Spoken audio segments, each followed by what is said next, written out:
समुद्र सेतु में गिलहरी का सहयोग। ये कहानी रामायण से ली गई है, जिसमें बताया गया है कि जब भगवान श्री राम लंका पर चढ़ाई करने के लिए समुद्र पर राम सेतु बना रहे थे, तब उनकी वानर सेना बड़े बड़े पत्थर समुद्र में डाल रही थी। गिलहरी का योगदान।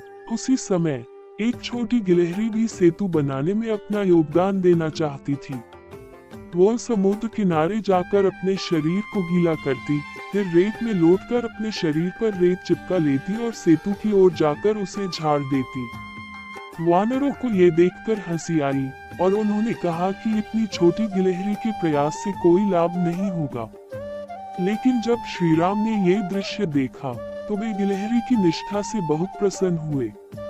उन्होंने प्यार से गिलहरी को अपने हाथों में उठा लिया और उसके शरीर पर हाथ फेर दिया।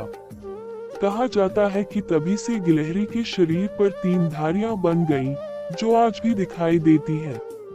शिक्षा। ये कहानी हमें सिखाती है कि कोई भी प्रयास छोटा नहीं होता। सच्ची निष्ठा और समर्पण से किया गया कार्य हमेशा मूल्यवान होता है। चाहे कोई कितना भी छोटा हो, अगर वह सच्चे मन से किसी महान कार्य में सहयोग करता है, तो उसका योगदान भी महत्वपूर्ण होता है।